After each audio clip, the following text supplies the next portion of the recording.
ഒരു പ്രശസ്തനായ എഴുത്തുകാരൻ ഇപ്രകാരം എഴുതി: കഴിഞ്ഞ വർഷം പിത്താശയ കല്ലുകൾ എടുത്തു കളയുവാൻ ഒരു ഓപ്പറേഷൻ നടത്തി. കഴിഞ്ഞ വർഷമാണ് എനിക്ക് 60 വയസ്സായത്. വിരമിക്കേണ്ട പ്രായം.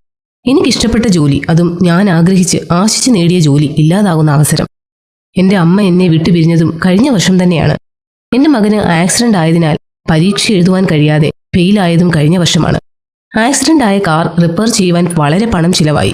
അവസാനമായി ഒരു വരി കൂടി എഴുതി അദ്ദേഹം അവസാനിപ്പിച്ചു: കഴിഞ്ഞ വർഷം ഏറ്റവും മോശമായ വർഷമായിരുന്നു. അയാൾ വിഷമത്തോടെ എഴുതിയത് പിറകിലിരുന്ന് അദ്ദേഹത്തിന്റെ ഭാര്യ വായിച്ചുകൊണ്ടിരിക്കുകയായിരുന്നു. അവർ പതിയെ എഴുന്നേറ്റ് അപ്പുറത്തെ മുറിയിൽ പോയിരുന്ന് എഴുതുവാൻ തുടങ്ങി. 15 മിനിറ്റ് കഴിഞ്ഞ് അദ്ദേഹത്തിന്റെ കയ്യിൽ ആ പേപ്പർ കൊടുത്തു. അവർ അതിൽ ഇപ്രകാരം എഴുതിയിരുന്നു: കഴിഞ്ഞ വർഷം എൻ്റെ ഭർത്താവിന് വളരെ വേദനിപ്പിച്ച പിത്താശയ കല്ലുകൾ ഓപ്പറേഷൻ ചെയ്ത് എടുത്തു കളഞ്ഞു. ഇപ്പോൾ അദ്ദേഹം വയറുവേദനയില്ലാതെ സന്തോഷമായിരിക്കുന്നു. കഴിഞ്ഞ വർഷം എൻ്റെ ഭർത്താവിന് സന്തോഷവും സൗഖ്യവും കൊടുത്ത ദൈവത്തിന് ഞാൻ 1000 നന്ദി പറയുന്നു.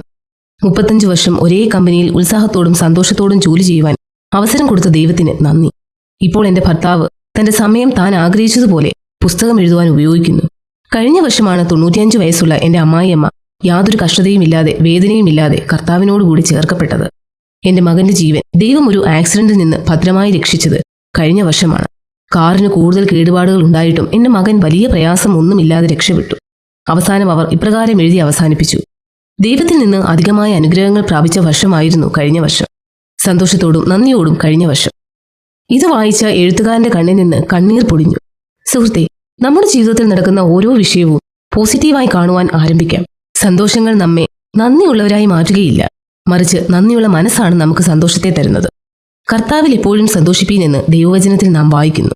അതിനാൽ എപ്പോഴും സന്തോഷത്തോടെ ഇരിക്കാം.